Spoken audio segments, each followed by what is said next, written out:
अशरफ़ ज़माना ज़माना मददनुमा दरहाए बस्तराज कलीद करम कुशा सरवरा शाहा करीमा दस्तगीरा अशरफ़ा हुर्मत रूह पैम्बर यक नज़र कुनसूए माँ। अल्लाह सुब्हानहु व तआला के लिए तमाम खूबियाँ हैं, तमाम तारीफ़ें हैं। मेरा और आपका अल्लाह सारी कायनात का खालिक है और हर एक शय का हकीकी मालिक है। जिसे चाहता है इज़्ज़तें देता है, जिसे चाहता है रिफ़तें देता है। अल्लाह पाक जिसे चाहे मकबूलियत अता फ़रमाए, जिसे चाहता है अपनी विलायत देता है। मेरा अल्लाह जिसे चाहता है अपनी नबूवत देता है, जिसे चाहता है अपनी रिसालत देता है, जिसे चाहता है बेटा देता है, जिसे चाहता है बेटी देता है। अल्लाह जिसे चाहता है दोनों देता है और जिसे चाहता है कुछ नहीं देता। सारी कायनात उसकी मर्ज़ी की मोहताज है, वो किसी की मर्ज़ी का मोहताज नहीं है। आसमान का शामियाना उसी ने लगाया है, ज़मीन का बिछौना उसी ने बिछाया है। ज़मीन के अंदर पानी, तेल, पेट्रोल, दीगर मादनियात उसी ने पैदा फरमाई है। सोने, चांदी, हीरे, जवाहरात सब वही निकलवाता है। जब चाहता है तब बारिश होती है, जहाँ चाहता है वहाँ कहत पड़ता है।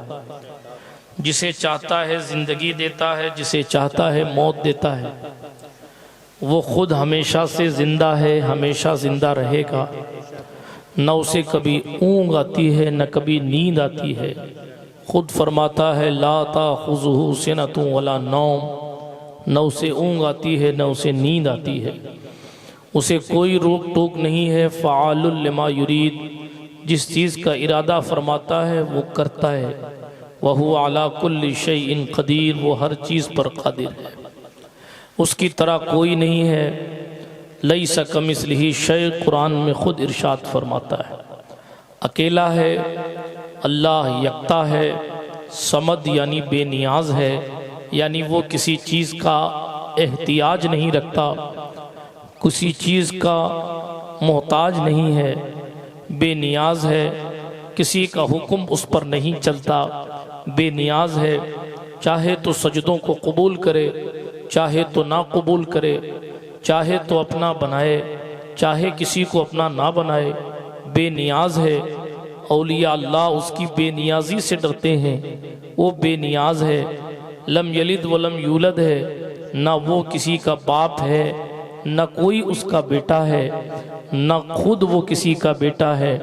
बल्कि वलम यकुल लहू कुफुवन अहद, कोई उसका हमसर नहीं, कोई उसका हम पल्ला नहीं, कोई उसका बराबर नहीं। अगर कोई किसी को भी उसकी ज़ात या सिफ़ात में शरीक भी मानता है तो ये शिर्क है, और उस काम करने वाले को यानी इस शिर्क करने वाले को मुशरिक कहा जाता है। अल्लाह अपनी ज़ात में भी और अपनी सिफ़ात में भी यकता है, हमेशा से है, हमेशा रहेगा। तमाम तारीफ़ें उसी को ज़ेबा हैं। सलातो सलाम नबियों की जमाअत पर। अल्लाह पाक ने जिसे भी नबी बनाया, हर नबी के दामन को गुनाहों से महफूज रखा, हर नबी को मासूम बनाया। जब अल्लाह का हर नबी मासूम है तो क्या अज़मत व शान है उस ज़ात की जो इमामुल मासूमीन बनाए गए हैं। क्या मर्तबा है उस नबी अकरम का जो सैयदुल मासूमीन बनाए गए हैं। वो तमाम मखलूक़ात में अफजल हैं, वो तमाम मखलूक़ात में अकरम हैं, वो तमाम मखलूक़ात में अजमल हैं। उनसे ज़्यादा मखलूक में हसीन कोई नहीं है जो हमारे और आपके नबी हैं। उनसे ज़्यादा मखलूक में ताकत किसी के पास नहीं है जो हमारे और आपके नबी हैं। उनसे ज़्यादा ज़बान में तासीर किसी के पास नहीं है जो हमारे और आपके नबी हैं। जो इशारा करें तो चांद अपने सीने को चाक कर देता है, जो इशारा फरमाएं तो फल पेड़ की डाल से टूटकर हुजूर की खिदमत में हो जाता है, और फिर जब फल को इशारा फरमाए तो टूटा हुआ फल वापस जाकर पेड़ में लग जाता है। बकरियां जिसको सजदा करती हैं, ऊंटनियां जिसके कदम चूमती हैं, पेड़ जिसके बुलाने पर जमीन चीर कर आ जाते हैं। जो फरमाते हैं कि अगर मैं चाहूं तो मेरे साथ सोने के पहाड़ चले। जिनकी शान हुक्मरानी ये है कि जनाब, जिनकी शान हुक्मरानी ये है कि हिरनियां उनकी बारगाह बारगाह आलिया में अपने दिल का दर्द बयान करती हैं। परिंदे उनकी चौखट पर हाजिर होते हैं। जनाब जिसकी जनाब में बड़े बड़े लोगों की टोपियां खम हैं, सरकार इब्राहिम खलील जैसे लोग जिनकी मेराज में आसमानों की दुनिया में खड़े होकर मरहबा की सदाएं लगाते हैं। हाँ, इमाम अहले सुन्नत ने कहा अपने मौला की है बशान अजीम, जानवर भी करें जिनकी ताजीम, संग करते हैं अदब से तस्लीम, पेड़ सजदे में गिरा करते हैं, फर्श वाले तेरी शौकत का उलू क्या जाने, खुसरवा अर्श पे उड़ता है फरेरा तेरा। हाँ, वो जहन्नम में गया जो उनसे मुस्तगनी हुआ है, खलीलुल्लाह को हाजत रसूलुल्लाह की, सूरज उल्टे पांव पलटे चांद इशारे से हो चाक, अंधे नजदी देख ले कुदरत रसूलुल्लाह की, जो कब्र के अंदर जाने के बाद भी अपनी उम्मत के लिए बेकरार रहते हैं। आइए बावफा उम्मती होने की हैसियत से उनकी बारगाह में तोहफा और नजराने के तौर पर दुरूद शरीफ पढ़ लीजिए। पढ़े अल्लाहुम्मा सल्ली अला सय्यिदिना नबीना मौलाना व मौलाना मुहम्मद व अला आलि सय्यिदिना व मौलाना मुहम्मद सलातन तुनज्जीना बिहा मिन जमीइल अहवाल वल आफात व तक़दी लना बिहा जमीअल हाजात व तुतहिरुना बिहा मिन जमीइस सय्यिआत व तरफ़उना बिहा इंदका आला दरजात व तुबल्लिगुना बिहा अक़सल गायात मिन जमीइल खैरात फिल हयात व बअदल ममात इन्नका करीबुल मुजीबुद दाअवात व अंत अला कुल्ली शैइन कदीर। कोई गुल बाकी रहेगा ना चमन रह जाएगा, पर रसूलुल्लाह का दीने हसन रह जाएगा। अतलसो कम ख्वाब की पोशाक पर नाजा न हो, इस तने बेजान पर खाकी कफन रह जाएगा। हम सफीरो बाग में है कोई दम का चहचहा, बुलबुलें उड़ जाएंगी सूना चमन रह जाएगा। हमारी और आपकी हैसियत क्या है? नामे शाहाने जहां मिट जाएंगे, लेकिन यहां जो बादशाह थे और एक स्टेट के नहीं दुनिया के बादशाह थे, उनके नाम भी मिट जाने हैं।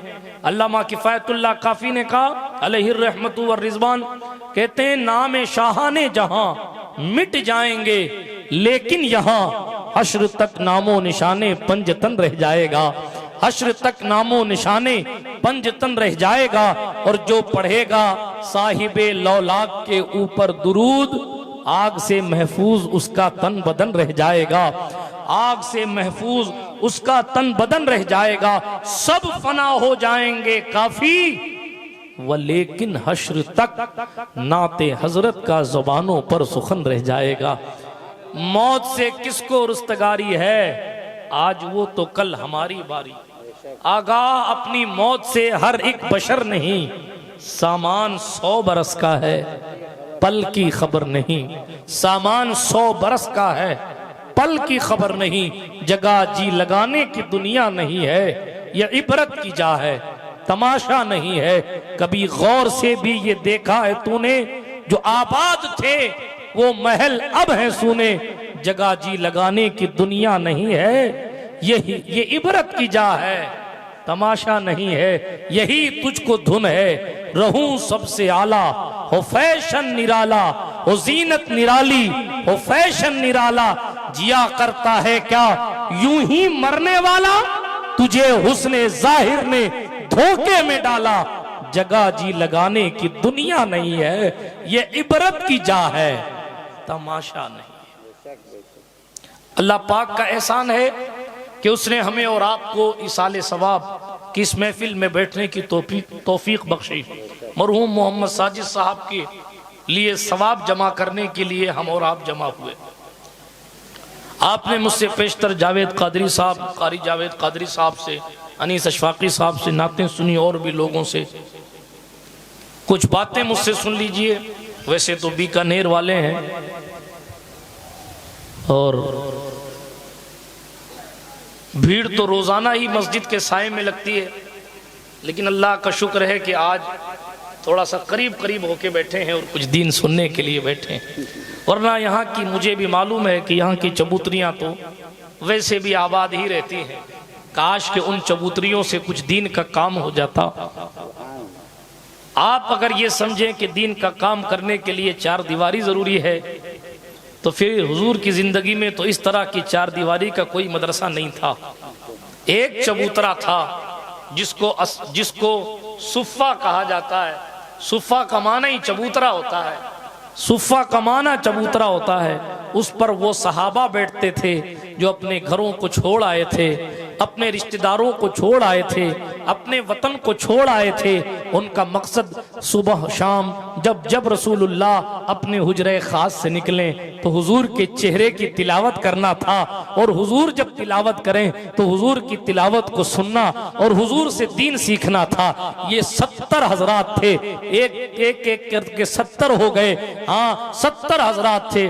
आज भी असहाबे सुफ़ा का वो चबूतरा मौजूद है। असहाबे सुफ़ा कहते ही चबूतरे वालों को है। अब ये चबूतरे से मुझे ये बात याद आई कि एक छोटा सा वहां बज़ाहिर चबूतरा था जिसने पूरी दुनिया के लोगों को मदारिस बनाने की तलकीन की। वो छोटा सा चबूतरा था जिसको रसूलुल्लाह ने आबाद किया था, जिसको खिलाते रसूल पाक थे। जो सदका और हदिया जो सरकार के पास खाना आता था, हुजूर उन चबूतरे वालों की खैरियत पहले लेते थे और फिर रसूल रहमत सल्लल्लाहु अलैहि वसल्लम उनको दीन सिखाते थे। मुस्तफा जान रहमत के दौर में यही मदरसा था, यही दारुल उलूम था, यही यूनिवर्सिटी थी। मगर वो सरकार की तालीम की ये तासीर थी कि सरकार ने चबूतरे पर बैठने वालों को इतना पढ़ा दिया कि उन चबूतरों पर बैठने वालों ने फिर पूरी दुनिया को पढ़ा।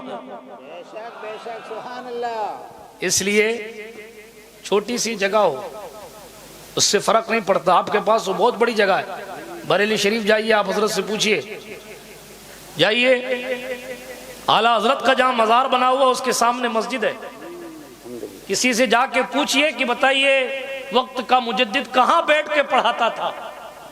तो आप जावेद साहब से पूछिए, वो आपको बताएंगे वो मस्जिद के सैन का वो बाहरी हिस्सा है जहां आज भी निशान लगा हुआ है, आज भी निशान लगा हुआ है।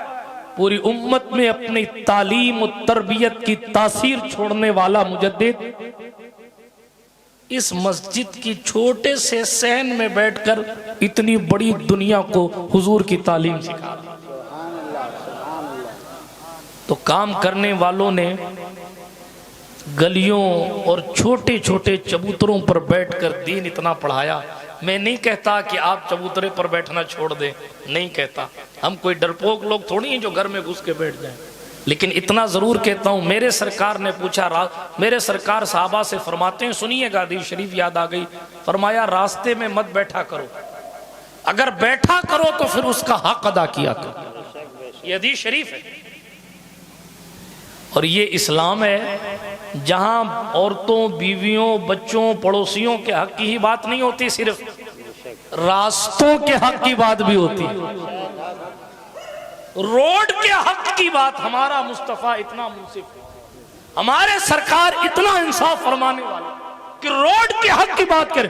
फरमाया रास्ते में अगर बैठो तो हक अदा किया करो। पहली बात तो यह है कि मत बैठा करो। कहा, साहबा ने अर्ज किया, सरकार हमारे काम होते हैं, हमारी दुकानें होती हैं। उस तरह की दुकानें नहीं थी उस दौर में, जिस तरह की भी रही हो, हमारा काम वगैरह तिजारत चलती, तिजारत का मामला चलता है। सरकार ने फरमाया सल्लल्लाहु अलैहि वसल्लम, अगर बैठते हो तो रास्ते का हक अदा करो। उन रास्ते के हुकूक में से क्या चीजें थी मालूम? फरमाया पहले आने वाले को सलाम किया, कोई सलाम करे तो उसका जवाब दिया करो, मुंह टेढ़ा करके मत बैठा करो, सलाम किया करो, कोई सलाम करे तो उसका जवाब दिया करो। और फरमाया सल्लल्लाहु अलैहि वसल्लम, कितनी खूबसूरत बात देखी आप, यही कितनी बड़ी बात है। आज गुस्सा होते तो बाहर आके बैठते, और उस वक्त में फरमाया सल्लल्लाहु अलैहि वसल्लम कि अगर कोई गुजरे तो उसको सलाम किया, रास्ते का हक अदा किया। बहरहाल तफसीलात में मैं नहीं जाता, दीन सिखाना हमें और आपको, हमारे लिए और आपके लिए जरूरी है, सीखना भी और सिखाना भी। ऐसा नहीं है कि दीन सिर्फ मुबल्लिग साहब सिखाएंगे, इमाम साहब सिखाएंगे, सैयद साहब सिखाएंगे, पीर साहब सिखाएंगे और बाकियों के घरों में किसी और के संविधान लागू नहीं होते।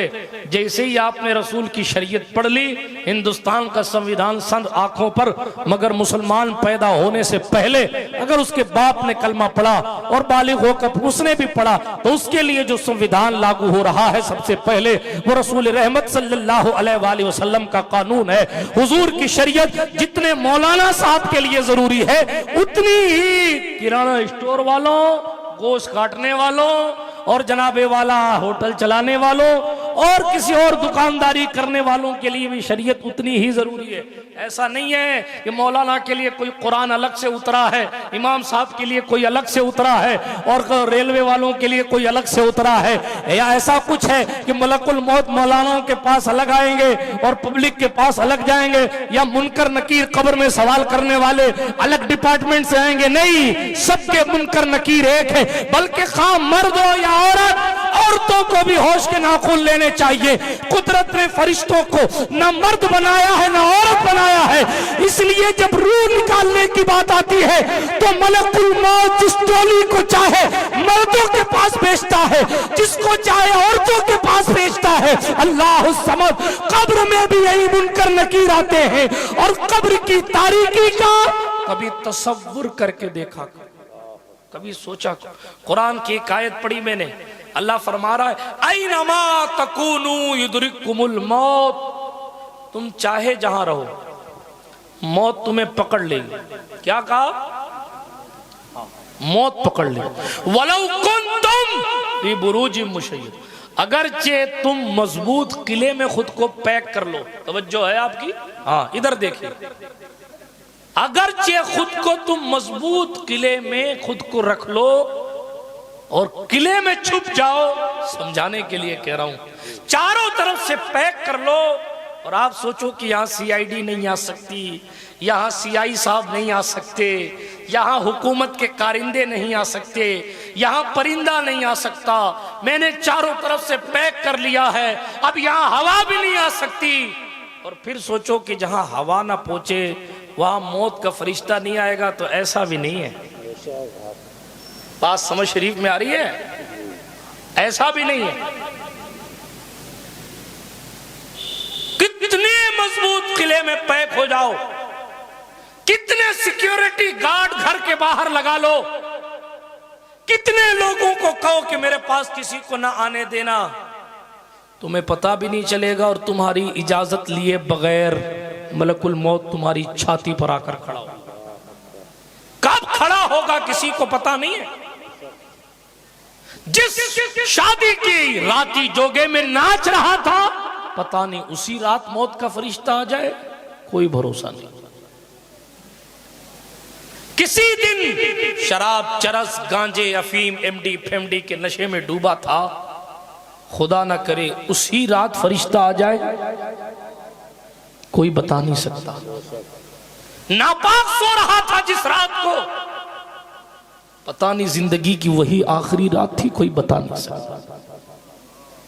कितने लोग ऐसे इंटरनेट खोल कर देखिए, बहुत शौक है इंटरनेट चलाने का, तो इंटरनेट पर वो सुनामी की लहरों को देखा करो जो अपने घर की एयर कंडीशनों में शौक से सो रहे थे। एक लहरा आया और कई 100 साल पीछे मुल्क को करके चला गया। जो कौम कुदरत की पानी का मुकाबला नहीं कर सकती, वो कुदरत के मुकम्मल अजाब का मुकाबला क्या कर सके? किस होश में हो, किस कैफियत में हो? क्या ट्रेनों के हादसे हमें नहीं दिखा रहे? सेकंड एसी और फर्स्ट एसी का टिकट लेकर के कोई डिस्टर्ब ना करे, आदमी पुरसुकून सो रहा है, लेकिन गया तो सलामत था, वापस आया तो पांव नहीं है, हाथ नहीं। क्यों? ट्रेन पटरी से उतर गई,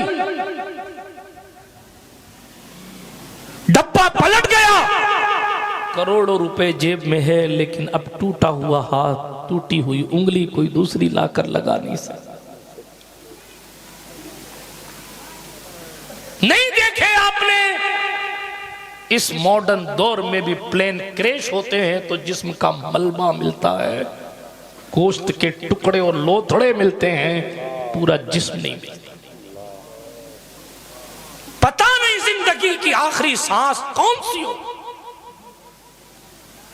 मगर अफसोस, हमने अपने बच्चों को कमाना तो सिखाया, हलाल और हराम का फर्क छोड़कर कमाना सिखाया, मगर अपने बच्चों को मौत को याद करना नहीं सिखाया। नतीजा, बच्चों की आंखें बेहया हो गई मोबाइल की वजह से। बच्चियों की ख्वाहिशात पूरी करते करते इतने डूब गए कि सैयदा ज़हरा की जिंदगी का ख्याल न किया। नतीजा यह हुआ कि बच्चियां बाप से इतनी दूर चली गईं कि बाप अब चबूतरे पर बैठकर मुंह नहीं दिखा सकता। पूरे मुस्लिम मुआशरे का यह हाल है, पूरी मुस्लिम कम्युनिटी का, न किसी एक शहर का, न किसी एक स्टेट का, पूरे हिंदुस्तान के अलग अलग खित्तों की बात कर रहा हूं। चंद इलाकों को छोड़ दीजिए, क्यों ये दहलीज हमारी निगाहों के सामने आई, क्यों ये बर्बरियत आई, क्यों ये हमारे लिए जिल्लत और रुसवाइयों की दहलीज आई? इसलिए कि तरीके मुस्तफा को छोड़ना है वजह बर्बादी। इसी से हुई कौम दुनिया में बेइख्तिदार अपनी। इकबाल ने 100 साल पहले कहा था, न संभलोगे तो मिट जाओगे। ऐ हिंदी मुसलमानों, तुम्हारी दास्तां तक न होगी दास्तानों। कब हम होश के नाखून ले? रसूलुल्लाह ने फरमाया, मौत याद किया करो, मौत को, ये लज्जतों को तोड़ देती है।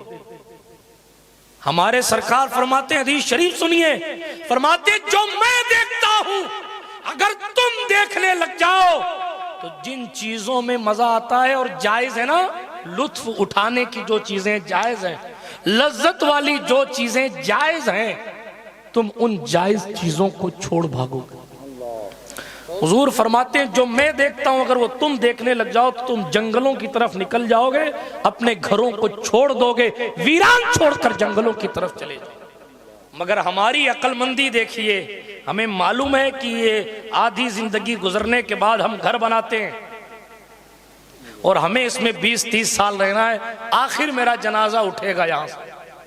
लेकिन आपने देखा कभी कि किसी ने अपने घर की एक कोठरी में कहा हो कि इल्ला माशाअल्लाह, अल्लाह वालों की बात छोड़ दीजिए, कि यहां इस कमरे के अंदर मेरी कब्र बनाना? नहीं, याद नहीं, याद है तो भी भुलाना चाहता है। किसी हकीकत को भूल जाने से हकीकत बदल नहीं जाती, हमेशा याद रखिएगा, इस बात को याद रखिए। आपको, हमको, सबको पता है कि घर वीरान हो जाना है, फिर भी हम आबाद करते हैं। हजरत ईसा अलैहिस्सलाम रास्ते से गुजर रहे हैं, एक शख्स मौजूद है, मौत कब आ जाए कुछ पता नहीं। एक शख्स मौजूद है, हजरत ईसा अलैहिस्सलाम ने देखा वो इबादत कर रहा है, पूछा कितने दिन से इबादत कर रहा है? हजरत सालों गुजर गए। खुले आसमान के नीचे इबादत कर रहा है, न बारिश का टेंशन है, न सर्दी की तड़प उसे इबादत से रोक पाती है, न गर्मी की शिद्दत रोक पाती है। अब तो एयर कंडीशन होने के बावजूद भी मस्जिदें खाली पड़ी हैं। हाँ, लोग रमजान में सोने के लिए तो घंटों मस्जिदों का इस्तेमाल कर लेते हैं, मगर ये मुबल्लिग साहब पकड़ के कहे ना कि थोड़ा सा दर्द सुन लो, अरे मुल्ला साहब जनाजा उठ रहा है मेरा, आपको पता नहीं है क्या?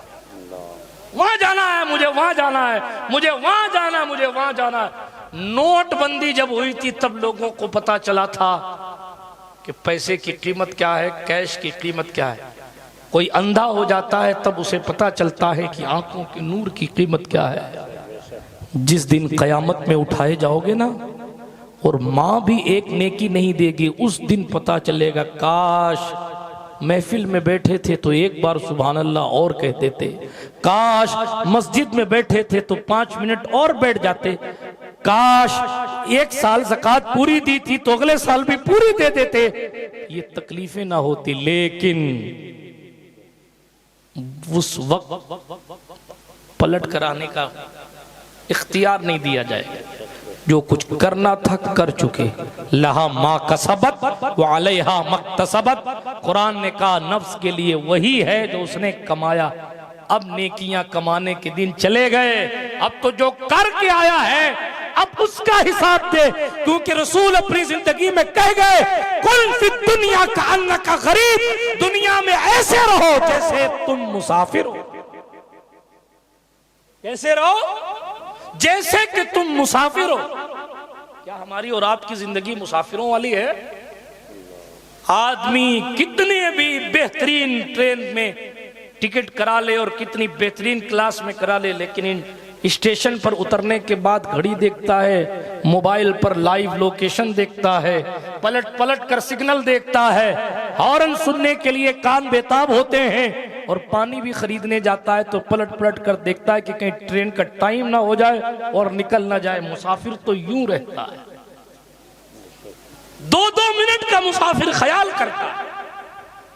आप 20-20 साल का ख्याल नहीं कर रहे, और फिर इस खुमार में हम फलाने पीर साहब के मुरीद हैं, हमारा फलाने पीर साहब से बड़ा अच्छा ताल्लुक है। और अगर बेनमाजी हो, पैगंबर फरमाते कयामत के दिन उस शख्स का की शफाअत का जिम्मा मुझ पर वाजिब नहीं है जो मेरी ना मानकर नमाजें छोड़ा कर। अब हुजूर पल्ला झड़क लें तो कौन से पीर साहब बचाएंगे आगे? भाई साहब तवज्जो के साथ अर्ज ये कर रहा था, सरकार ईसा अलैहिस्सलाम रास्ते से गुजरे, एक शख्स को देखा इबादत में मसरूफ, नमाज से इबादत से फारिग हुआ। कितने साल से? उन्होंने कहा हुजूर कई साल हुआ। फरमाया तो घर बना लेना, घर कम से कम धूप की शिद्दत से बच जाएगा, सर्द मौसम आएगा तो ठंडक कम लगेगी। उसने कहा हुजूर मुझे आपसे पहले के नबियों ने खबर दी है, उस वक्त उम्रें लंबी लंबी होती थी, मुझे आपसे पहले के नबियों ने खबर दी है कि मैं सिर्फ 700 साल जिंदा रहूं। कितने? 700। सिर्फ 700 साल। हमारी उम्रें तो 100 भी मुश्किल से होती हैं। उन्होंने क्या कहा? सिर्फ 700 साल जिंदा रहूंगा। सिर्फ 700 साल के लिए क्या घर बनाऊं? मैं आपको घर बनाने से रोकने नहीं आया, मगर जिस घर में कई 100 साल रहना पड़ सकता है उसके इंतजाम करने का ख्याल दिलाने जरूर आया। सोचिए आप, सरकार ईसा ने उस वक्त जुमला कहा था, अल्लाह के नबी थे, इल्म रखते थे, कहा हाय दुनिया, आज वो लोग जमीन के ऊपर हैं जो कहते हैं सिर्फ 700 साल के लिए क्या घर बनाए, इतनी लंबी उम्र के लिए भी घर नहीं बनाते। और कल इसी जमीन पर वो लोग आएंगे जिनकी उम्रें तमाम उम्मतों में सबसे कम होंगी, लेकिन उनके घर शुरू दुनिया से लेकर उस वक्त तक सबसे ऊंचे होंगे। आज देख लीजिए, दुबई जाइए, लंदन जाइए, होड़ मची हुई है कि इतने 1000 फीट की बिल्डिंग है, ये इतने 1000 फीट, ये इतने 1000 फीट की, ये इतने 1000 फीट की। लोग ऊंची ऊंची बिल्डिंगें देखने जाते हैं, लेकिन एक बात याद रखिए, ऊंची बिल्डिंग बना लेने से बंदा पैसा ज्यादा तो कमा सकता है, लेकिन जरूरी नहीं है कि जितनी ऊंची बिल्डिंग वाला हो उतनी रोशन खबर वाला भी हो। बहुत से ठेले वालों की कब्रें शायद बड़ी ऊंची बिल्डिंग वालों और फॉर्च्यूनर वालों से ज्यादा रोशन हो, इसलिए कि वहां फैसले न चेहरे देख के होते हैं, न वहां फैसले पैसे देख के होते हैं, न वहां फैसले कबीला देख के होते हैं कि तुम सिपाही हो कि खैराती हो कि कुरैशी हो कि सैयद साहब हो कि पठान साहब हो। वहां तो देखा जाता है तहज्जुद के सजदे कितने लाया है, बता, बोल दुरूद शरीफ का कितना खजाना लाया है, बता, बता तेरे पास नमाजों का कितना जखीरा है, ये बता। वहां ये तो नहीं चलेगा मेरी कलेक्टर साहब से अच्छी जमती है, मैं एमपी का लेफ्ट हैंड हूं, मेरे चचा कलेक्टर के ड्राइवर थे। ये पुलिस वाले चालान काटते हो ना तो उनको जाके समझाया कर, फरिश्ते ये सब नहीं सुनते, फरिश्तों का काम ये है, तू मोहम्मद रसूलुल्लाह का था या नहीं था, अगर तू हुजूर का है तो अभी हुजूर आ जाएंगे, और हुजूर आ जाएंगे तो फरिश्तों का सरदार भी सर झुका देगा। और फरिश्तों ने इधर डांट कर मुनकर नकीर अपने नोकीले और लंबे दांतों और डरावने चेहरे के साथ इधर मुनकर नकीर अपने दांतों से कब्र की दीवार को फाड़ कर कब्र के अंदर पहुंचा है। और हमें अकेला पाकर फरिश्ता डांट के कहता है, मन रब्बुक, बोल तेरा रब कौन है।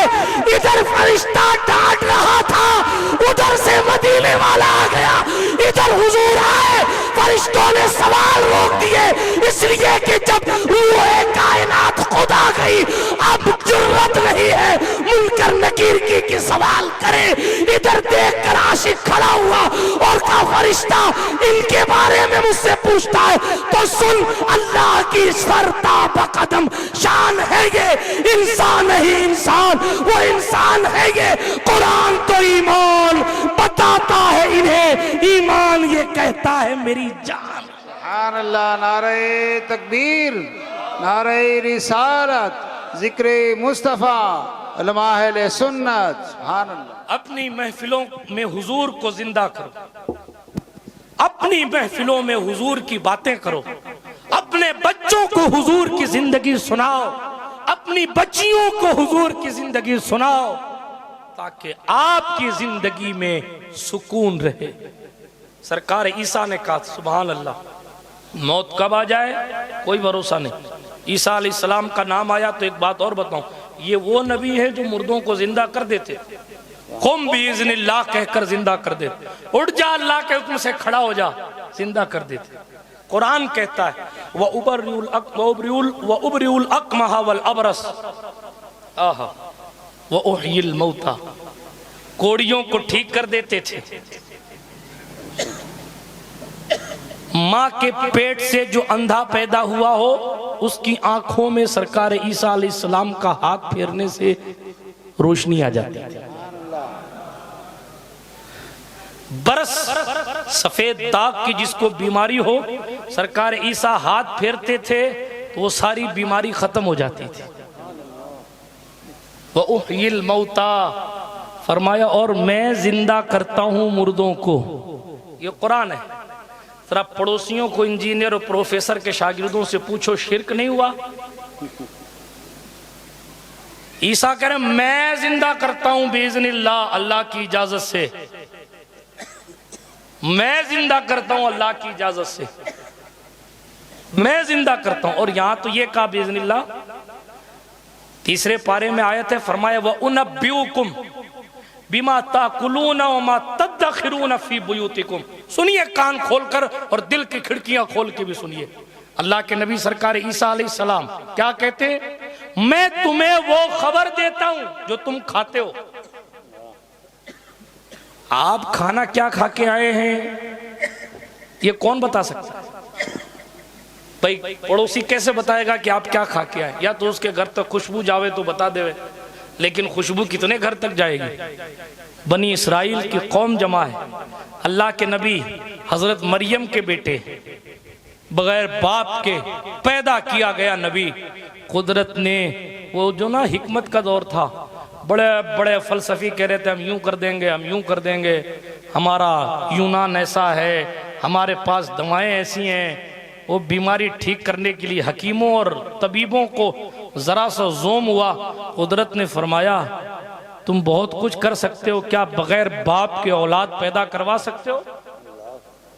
हकीमों ने कलम रख दिया कि कुदरत कुदरत है, हकीम हकीम है। माजी करीब में साइंस, मेडिकल साइंस इतनी आगे बढ़ी कि साहब बंदा मर जाए तब भी फला फला टेक्निक से इतने मिनट में अगर हमें बॉडी मिले तो हम मरे हुए को जिंदा कर देंगे। मेडिकल साइंस ने दावा किया, कुदरत ने एक वायरस भेज दिया जो दिखता नहीं था। हाँ, पूरी मेडिकल साइंस धरी की धरी रह गई और सब ने सर झुका के कहा हिकमत हिकमत है, कुदरत कुदरत। इंसान इतना बड़ा एरोप्लेन तो बना सकता है मगर इतना सा मच्छर नहीं बना सकता। मेरा मौजू नहीं है, फिर कभी इस तौहीद बारी पर और अज़मत बारी ताला पर फिर कभी अर्ज करूं। अभी मौत का मौजू है तो आगे बढ़ता हूं, दूर न चली जाए बात, और बहुत लंबी चौड़ी तकरीर करने का मैं आदी नहीं हूं। तूफान नूह लाने से क्या फायदा है चश्म, दो अश्क ही काफी हैं अगर असर करें। सुनिए, अर्ज कर रहा था सरकार ईसा अलैहिस्सलाम के बारे में, उनके इल्म का ख्याल आ गया। कुरान की आयत शाहिद है आज भी। फरमाया सरकार ईसा इब्ने मरियम ने, व उनब्बिउकुम बिमा ताकुलून व मा तदखिरून फी बुयूतिकुम, जो तुम खा के आते हो ना, मैं तुम्हें वो भी बताता हूँ, और जो तुमने घरों में रख दिया है ना, जमा कर रहे हो, जो छुपा के आए हो, मैं उसकी भी खबर देता हूँ।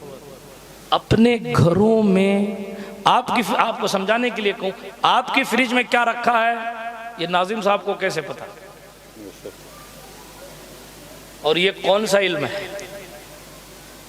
हुजूर के इल्म पर दाएं बाएं की बात करने वालों को कुरान की आयत दिखाइए और पूछिए, जब अल्लाह के नबी ईसा बंदा क्या खा के आया ये जानते हैं, बंदा क्या अपने घर में छुपा के जमा करके आया ये भी जानते। अल्लाह ने जब ईसा अलैहिस्सलाम को इतना इल्म दिया है, ये तो मस्जिद अक्सा में पीछे खड़े थे ना, मुक्तदी थे ना। जब मुक्तदी को पता है क्या खा के आए हो, तो इस मुक्तदी के इमाम को नहीं पता होगा कि क्या खा के आए हो? नमाज अक्सा में था यही सिर, आया हो माना अव्वल आखिर, कि दस्त बस्ता है पीछे हाजिर। कौन? जो सल्तनत आगे कर गए, जिनकी सल्तनत ऐसी थी कि मुर्दों को जिंदा करते, कुरान कहता है। जिनकी सल्तनत ऐसी थी कोड़ियों को शिफा देते, कुरान कहता है। जिनकी सल्तनत ऐसी थी अंधों को बीनाई देते, कुरान कहता है। बल्कि एक मकाम पर कुरान ने कहा, अन्नी अखलुकु लकुम मिनत्तीन। ईसा ने लफ्ज़े खल्क को अपने लिए इस्तेमाल किया। मैं बहुत डीप में नहीं ले जाता, लेकिन कहा हज़रत ईसा अलैहिस्सलाम ने, मैं तुम्हारे लिए पैदा करता हूं। क्या करता हूं? मिट्टी से परिंदा, परिंदे की तरह, कहा अतितैर, परिंदे की तरह पैदा करता हूं। अब फिर यहां शिर्क का फतवा नहीं लगाया, हजरत खालिक तो अल्लाह है, आप ये क्यों कह रहे हैं मैं पैदा करता हूं? पैदा करने वाली जात तो अकेली है, तो है ईसा, आप कैसे कह रहे हैं कि मैं पैदा करता हूं? और कुरान इसको बयान कर रहा है। पता चला आप कुरान का नाम लेकर कौम को बेवकूफ बना रहे हैं। खालिक हकीकी तो अल्लाह पाक ही है। जब ईसा अलैहिस्सलाम मिट्टी को उठा के उसका परिंदा बना के फूंक देते थे तो उड़ जाता, कुरान की तफसीर है, उड़ जाता। आप अंदाजा कीजिए, जब मुक्तदी ईसा मिट्टी का परिंदा बनाकर फूंक के उड़ा सकते हैं, तो हुजूर की लाठी अगर रोशनी देने लग जाए तो कौन सी बड़ी बात दूर ना चली जाए। सरकार की बातें हमारी जिंदगी का मौजू है, और अगला महीना भी हुजूर की मीलाद का। अपने घर को सजाया करें।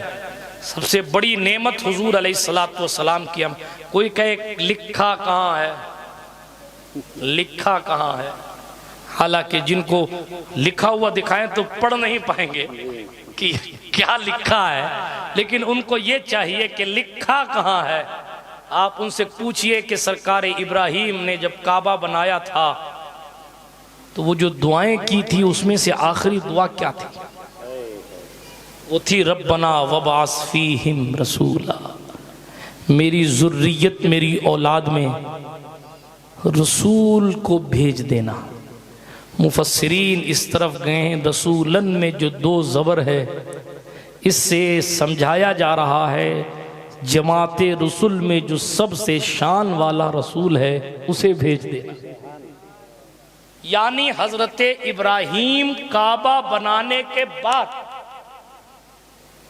दुआ कर रहे हैं हुजूर की आमद की। यही तो दुआ की ना। आप कहेंगे कि हजरत आप रिवायत ज़ईफ लाए, मैं कहूँगा हुजूर फरमा रहे अना दावतो इब्राहिम। अगर कुरान के मतन से तफसीर की तरफ अबूर करने में आपको शुकूक व शुबहात की मंजिलें तय हो रही हैं, तो हुजूर फरमा रहे हैं कि मैं खुद इब्राहिम की दुआ हूं सल्लल्लाहु अलैहि वसल्लम। ये कौन सी दुआ भाई? ये इसी वक्त जब खाना काबा की तामीर कर चुके, कुदरत ने कहा मेरा घर बनाया है, क्या मांगता है? गोया कि कुदरत ने कहा, हजरत इब्राहिम खलील ने कहा मेरे अल्लाह, इतना अर्ज करता हूँ रसूल मुहतशम को मेरी जुर्रियत में, मेरी औलाद में पैदा करना। बीकानेर वालों, सिर्फ इतना कहता हूँ, सरकारे खलील को मुस्तफा मांग के मिले हैं, हमें हुजूर बगैर मांगे मिले। इसलिए हमें कदर करनी चाहिए, और कदर यह है कि हुजूर के नाम पर खाना खिलाया जाए, हुजूर की विलादत के मौकों पर हुजूर की नातें सुनाई जाए, आमद के तज़किरे किए जाए, घरों पर झंडे लगाए जाएं, मुस्तफ़ा जान रहमत के औसाफ को बयान किया जाए, मुस्तफ़ा जान रहमत सल्लल्लाहु अलैहि वसल्लम की विलादत पर खुशी मनाई जाए। बात दूर नहीं ले जाता, इसलिए कि ये मौजू अलग है। अभी मैं अर्ज कर रहा था, सरकार ईसा अलैहिस्सलाम की बात याद, ऐसा अल्लाह का नबी जो मुर्दों को जिंदा कर दे। एक रिवायत में आता है, एक जनाजा जा रहा था, उसके पीछे पीछे बुढ़िया दौड़ रही थी, सरकार ईसा सामने से आ गया अलैहिस्सलाम, किधर जाती हो बड़ी भी? मेरे बेटे का जनाजा मेरे बुढ़ापे का सहारा है, अब मैं किसके सहारे जीऊंगी? ईसा अलैहिस्सलाम नरम दिल के थे, अल्लाह के नबी थे, अल्लाह पाक ने ताकत दे रखी, जनाजा रुको रुको रोको। जनाजा रोका गया, हजरत ईसा अलैहिस्सलाम उसके करीब खड़े हो, खड़ा हो जा अल्लाह के नाम से। उसको तैयार करके लोग कब्रिस्तान ले जा रहे थे, नहला के धुला के कफन पहना के कब्रिस्तान ले जा रहे थे। इब्ने मरियम ने कहा खड़ा हो जा अल्लाह के हुक्म से, वो कफन लपेटे सपेटे कूद गया माचे पर से और अपने घर की तरफ रवाना हो। कहा बुढ़िया से जाओ, अल्लाह से मेरे लिए भी दुआ करना, अल्लाह पाक का शुक्र अदा करना। बुढ़िया अपने बेटे को लेकर घर चली गई कि अल्लाह के नबी हजरत ईसा है। बात समझ शरीफ में आई। लेकिन इनके सामने जब मौत का जिक्र होता था, सुन्नियों की हर चीज शरीफ थी, जब इनके सामने हजरत ईसा के सामने मौत का जिक्र होता था, सुनिएगा जरा, अगर मेरा ज़हन खता नहीं कर रहा तो इमाम जलालुद्दीन सुयूती ने अपनी किताब शरहुस सुदूर में इस रिवायत को नकल किया। नुज़हतुल मजालिस में भी रिवायत मौजूद है कि अल्लाह के नबी ईसा अलैहिस्सलाम जिनके सामने जो मुर्दों को जिंदा कर देते थे, उनके सामने जब मौत का जिक्र होता ना तो उनके जिस्म से खून निकलने लगता। जो मुर्दों को जिंदा कर दे उसकी कंडीशन ये थी, हमाशुमा की औकात के। सुनिए किस वक्त मौत आ जाए अभी मैंने अर्ज किया कुछ पता नहीं, इसलिए हर वक्त मौत की तैयारी रखनी चाहिए।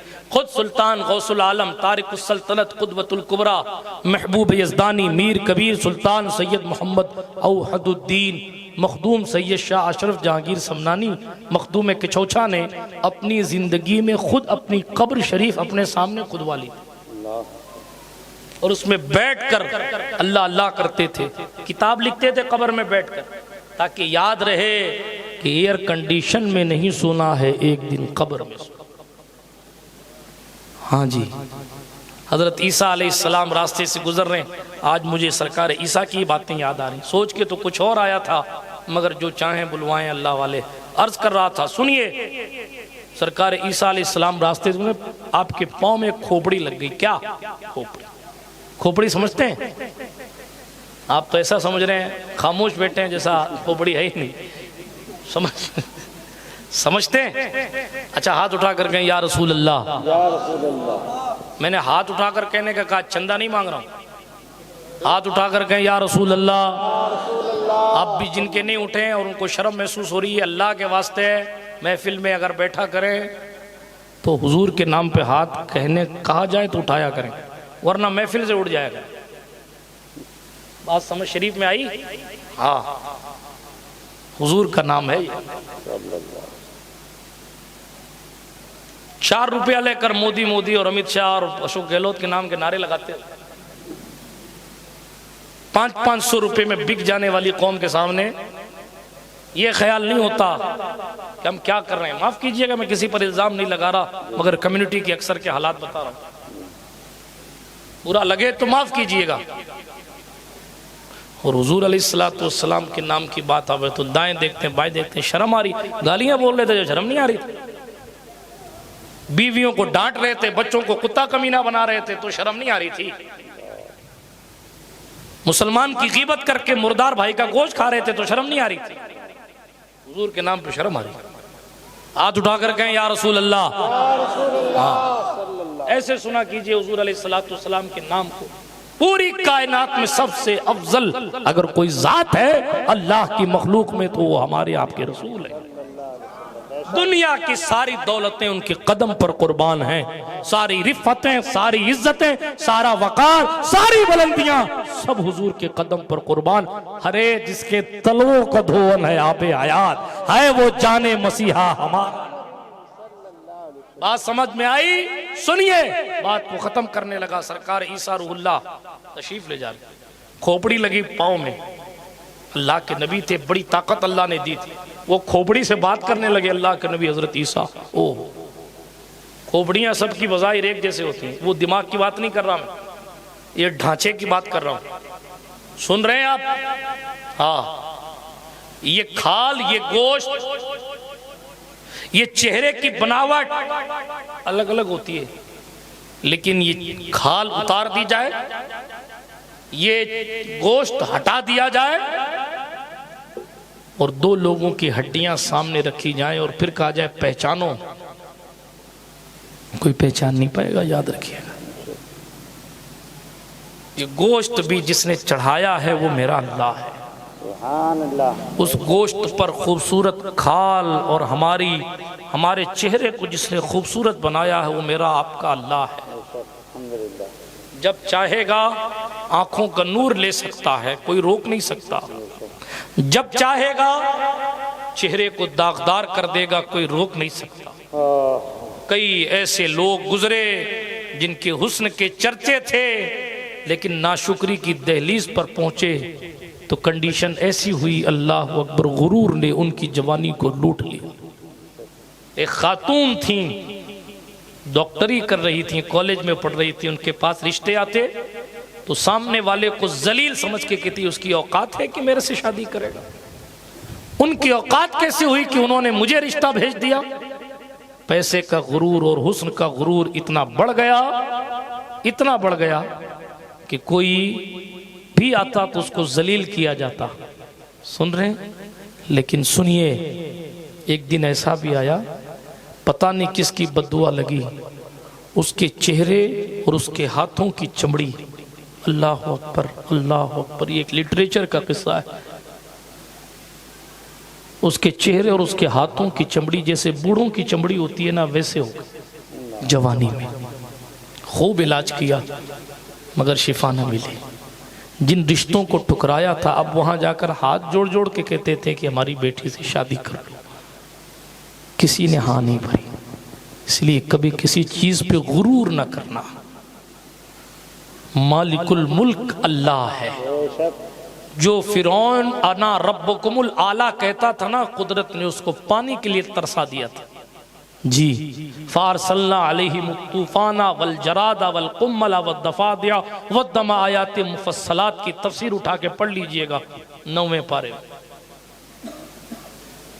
मेरे पास वक्त होता तो मैं बयान करता। कभी किसी चीज पे गुरूर ना करना। इसीलिए हमारे सरकार ने फरमाया था हमेशा इनकिसारी करना, आजिजी करना। और हुजूर की इनकिसारी की शान ये थी, सरकार फरमाते थे ला तकूमू ली, मेरे लिए खड़े मत हो। जिसके लिए नबी खड़े होते हैं, जिसके तलवों को जिब्रील चूमते, उनकी इनकिसारी ये थी मेरे लिए खड़े मत हो। हमारे पड़ोसी ने यही हदीस उठा ली, देखो साहब तुम पता नहीं क्या क्या कहते हो, और हुजूर तो कह रहे हैं कि मेरे लिए खड़े मत हो, लिहाजा तुम अगर किसी के अदब में खड़े होते हो या सलाम में खड़े होते हो तो गड़बड़ करते हो। हमने कहा वो वहीं पास में एक हदीस और थी, गरीब ओ यतीमुल अक्ल, तेरी नजर उस पर नहीं पड़ी। हुजूर ने एक साहब एक कबीले से कहा कूमू लिसय्यदिकुम, जब तुम्हारे कबीले का सरदार आए तो उसके लिए खड़े हो जाया करो। बोलो सुभान अल्लाह। क्या कहा? कूमू लिसय्यदिकुम, अपने सैयद यानी अपने सरदार के लिए खड़े हो जाओ। अब आप बताइए, जो इतने से कबीले का सरदार हो, हुजूर फरमा रहे उसके लिए खड़े हो जाओ। जो पूरे जहान पूरी कायनात का सरदार, उसके लिए खड़े ना हुए। लेकिन सरकार आप मना क्यों करें? ये हुजूर की इनकिसारी, ये हुजूर की आजिजी है, ये हुजूर की आजिजी है, ये हुजूर की इनकिसारी है।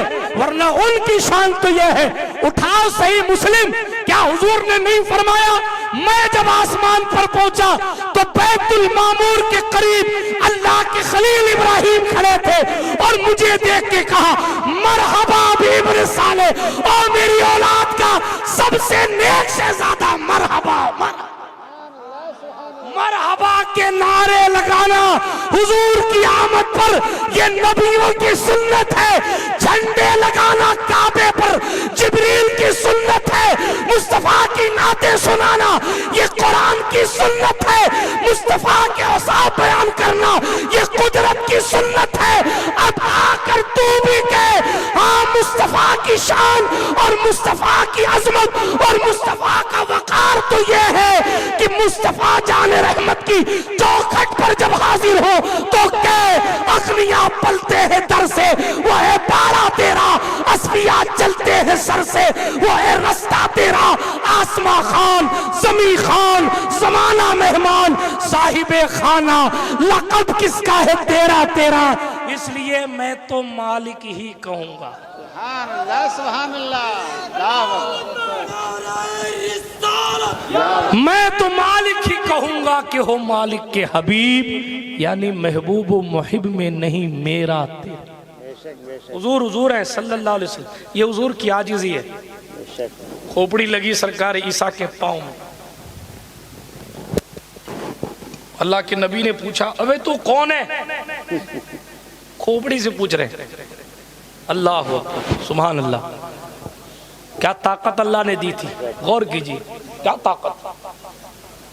इधर ईसा ने सवाल किया। इमाम गजाली ने इस रिवायत को मुकाशिफतुल कुलूब में लिखा है, ठीक है, हवाला दे रहा हूं, वीडियो सुन के नहीं तकरीर कर रहा हूं, सुनिए। मुकाशिफतुल कुलूब में गजाली ने लिखा, क्या कहते हैं? हजरत ईसा अलैहिस्सलाम खोपड़ी से पांव लगा, वो हड्डी से बात करने लगे। तू कौन है?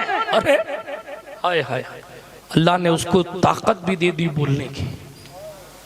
उसने कहा हुजूर मैं बादशाह था अपने वक्त का। क्या था? वार्ड का सरपंच नहीं था, गांव का सरपंच नहीं था, वार्ड का पार्षद नहीं था, एमपी एमएलए नहीं था, छोटा मोटा मसला ही नहीं था उसका। बादशाह, हाकिम।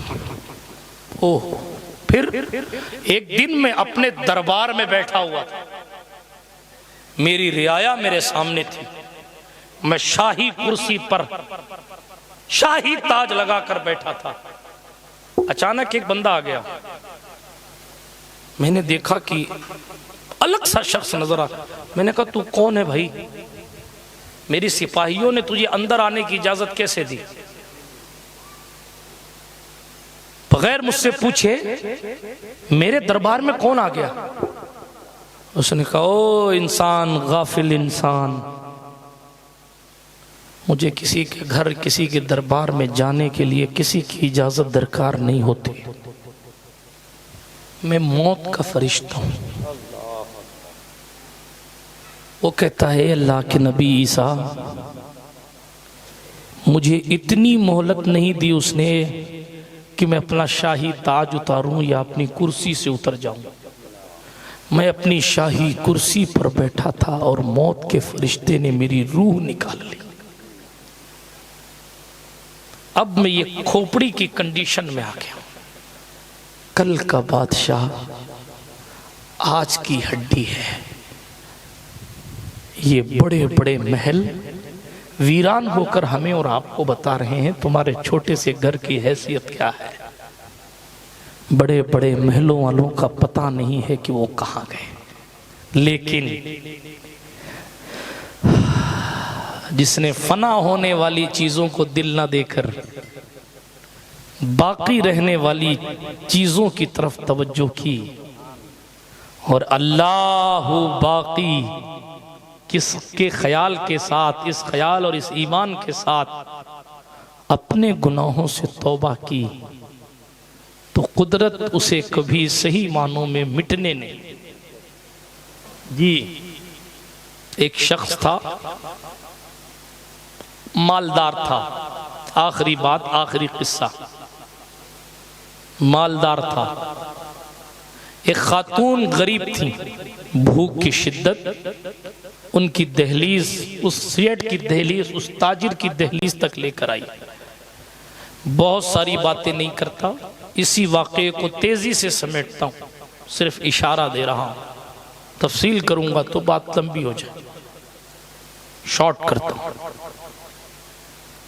उससे कहा कि, बल्कि एक जवान, दूसरा सुन लीजिए, ये वाला लंबा है, इसी से मिलता जुलता दूसरा सुन लीजिए। ये मखदूम पाक की चौखट की खैरात है। मुफ्ती आजम राजस्थान का इल्मी फैज़ान है कि एक मौजू पर बिहम्दिल्लाह कई किस्से याद हैं। अल्लाह का फजल है, दुआ करें अल्लाह और इल्म नाफ़ि अता फरमाए। एक जवान था, वो एक खातून के पीछे पड़ा था। शैतान ने उसके दिल में घर कर लिया था और एक खातून से बुरे ख्यालात लेकर वो जिंदगी गुजारता था। एक दिन उस खातून, उस औरत के पीछे पीछे वो सफर में, काफिले में गया, काफिले में, ताकि सफर में कहीं तन्हाई मिलेगी तो मुंह काला करूंगा। 7 बार माअज़ अल्लाह। मैं अपने जवानों को ये कहना चाहूंगा कि कभी इस मनहूस गुनाह की तरफ न जाना। जिना एक ऐसा खतरनाक अमल है। पहला तो ये एक कर्ज है जो आपको या आपकी बीवी को या आपकी बेटी को या आपकी मां को अदा करना पड़ेगा। दूसरा, ये रूह पर दाग है जो किसी साबुन से धोया नहीं जा सकता। तीसरा, सरकार फरमाते हैं जो ये बुरा मनहूस काम करता है उसके चेहरे से नेक लोगों की निशानी छीन ली जाती है, उसकी उम्र को शॉर्ट कर दिया जाता है, उसका नाम नेक लोगों की सफ से निकाल दिया जाता है।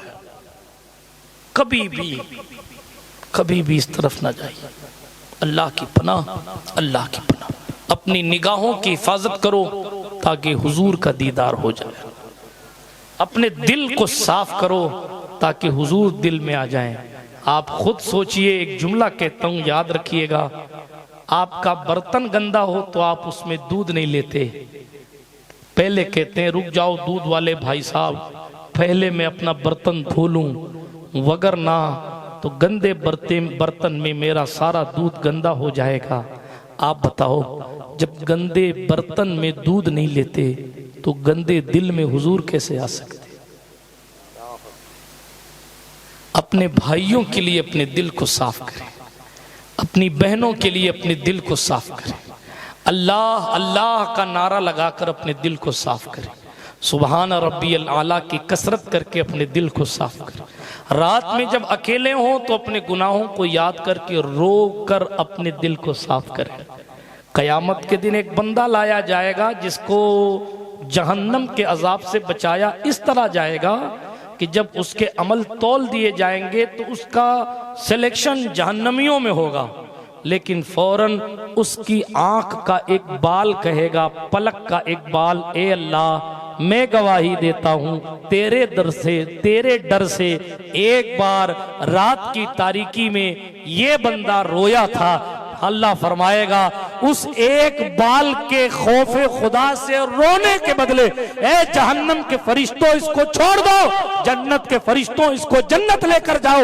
ये कंडीशन जब जिब्रील देखेंगे तो ऐलाने जिब्रील होगा। कितनी खुशखबरी और मुबारकबादी है उस शख्स के लिए।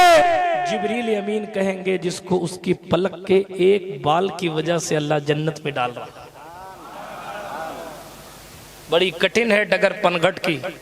शहादत गए उल्फत में कदम रखना है। लोग समझते हैं कि आसान है मुसलमान होना। पसंदीदा क्रिकेट टीम के लिए रोने वालों, सड़क छाप इश्क की जुदाई में रोने वालों, अपने महबूब की याद में रो जो कब्र का साथी है। जो हश्र के साथी हैं।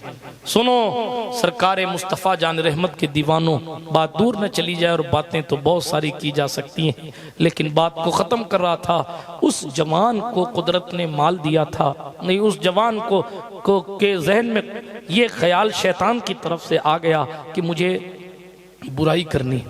वो काफिले में पीछे पीछे चल पड़ा। जब रात की तारीकी हुई, काफिले वाले सो गए, तो उसने रात को उठकर उस जगह को तलाश किया जहां वो औरत सो रही थी, जिससे बुराई करने का जहन उसके का ख्याल उसके जहन में था। वो पास पहुंचा, उसको जगाया। जगाने के बाद इसने अपनी बुरी ख्वाहिश का इजहार किया। वो भी कुछ थोड़ा बहुत जानती थी उसके बारे में, तो नेक थी, लेकिन वो खातून, उसकी तरबियत इस्लामी तरबियत थी। आज हमारी बहनों को दूसरे मजहब के लोग भी थोड़ा सा घेरते हैं तो ये आपा खो देती, माफ़ कीजिए, इसलिए कि हमारे इस्लामी जवानों को न बोलने का ढंग रहा, न पहनने का ढंग रहा। मैं किसी तबके का नाम नहीं लेता, दूसरे मजहब के लोगों के साथ और जनाब अपने मजहब में भी दूसरी कौमों के साथ अपने माँ बाप को दागे जुदाई देकर आज इस्लामी रिश्ते की बहनें क्या कर रही हैं, पूरे राजस्थान में और पूरे हिंदुस्तान में हमारी और आपकी निगाहों के सामने आए दिन पेपर में कुछ न कुछ लिखा हुआ रहता है, या बजरिया सोशल मीडिया हमें और आपको पता चलता है। ये कमी है तो तरबियत की कमी है।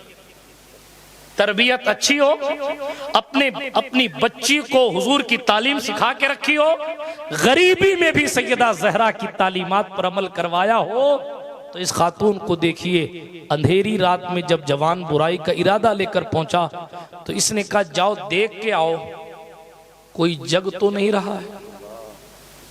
जवान खुशी खुशी तलाश करने गया, देखने की कोई जग तो नहीं रहा। जब वापस आया तो उसने कहा कोई नहीं जग रहा, सब सो रहे हैं। आज भी यही होता है, घर वाले सो जाते हैं तब मोबाइल निकलता है। घर वाले खाने की टेबल पर बैठते हैं तो मैं अभी खाने का मन नहीं है कहकर कोई भाई या कोई बहन किनारे जाकर बैठता है। माफ कीजिएगा, मैं फैक्ट बता रहा हूं। मोबाइल रिचार्ज के जरिए, नए फोन के जरिए, ऑनलाइन बुकिंग के जरिए दूध वाले और चूड़ी पहनाने वाले और फलाना फलाना वालों के जरिए नंबर एक्सपोर्ट इंपोर्ट होते हैं। आगे की कहानी हमारी आपकी निगाहों के सामने। इल्ला माशाअल्लाह, अल्लाह सैयदा के सदक़े हमारी इस्लामी बहनों की आबरूओं की हिफाजत फरमाए। उस जवान ने आकर कहा सब सो रहे। उस मेरी इस्लामी बहन ने कहा अल्लाह के बारे में तेरा क्या ख्याल है? अल्लाह जाने उस जवान औरत की जबान में तासीर कितनी थी कि बुराई का ख्याल करने वाले जवान के पांव कांप गए। उसने कहा ला ताखुज़ुहु सिनतुन वला नौम, उसे नींद तो दूर की बात, उसे तो ऊँग भी नहीं आती। कहा अब बता तेरा क्या ख्याल? उसकी आंखों से आंसू निकल गए जवान की। हाँ, ये उस खातून की तासीर वाली जबान थी। नौजवान जो बुराई करने का इरादा लेकर आया था, उसकी आंखों से आंसू फौरन पलट गया, बुराई का इरादा छोड़ दिया, अपने बिस्तर पर आकर लेट गया, रोता रहा। सुबह हुई ना तो काफिले को छोड़कर अकेला ही अपने घर की तरफ चला गया, अकेला ही अपने घर की तरफ चला गया। खुदा की शान, एक वक्त आया कि उसका इंतकाल हुआ। उसके किसी रिश्तेदार ने उसे ख्वाब में देखा और ख्वाब में देखकर पूछा कैसी गुजरी, कैसी गुजरी? उसने कहा मेरे अल्लाह ने मुझे बख्श दिया। बोलो ना सुभान अल्लाह, जोर से बोलो सुभान अल्लाह। अल्लाह हमारे और आपके गुनाहों को भी बख्श दे। बख्श दिया। कैसे बख्श दिया यार? का वो उस रात मैंने उस गुनाह को छोड़ दिया था ना, सिर्फ अल्लाह के डर से मैं काफिला छोड़कर वापस आ गया था। अल्लाह ने फरमाया उस एक दिन तूने मेरे वजूद पर भी ईमान किया, मुझसे डरा भी, मेरी रहमत को गवारा नहीं है कि मुझसे डरने वालों को मैं जहन्नम में डाल। दिल का सुकून चाहिए ना, इस तरह एक एक गुनाह से तौबा कीजिए। आपकी ज़िंदगी में कितने गुनाह हैं आप जानते, मेरी ज़िंदगी में कितने मैं जानता। एक एक कहकर एक एक करके एक एक गुनाह से तौबा कीजिए और उसका मकसद फ़कत अल्लाह को राज़ी करना हो। जब हमारी और आपकी ज़िंदगी में ये तड़प होगी ना तो राहें इंशाअल्लाह खुद ब खुद आसान होंगी। मरना सबको है, मौत से कोई भाग नहीं सकता। हुकूमत मोदी से बचने के लिए लोग लंदन भाग सकते हैं, दुबई भाग सकते हैं पैसे खा के, लेकिन मौत का फरिश्ता जो लंदन वालों की रूह निकालता है वही इंडिया वालों की भी निकालता है। वो हेड है मलकुल मौत, उनके अंडर में हजारों लाखों फरिश्ते काम करते हैं। ठीक है, मलकुल मौत है वो।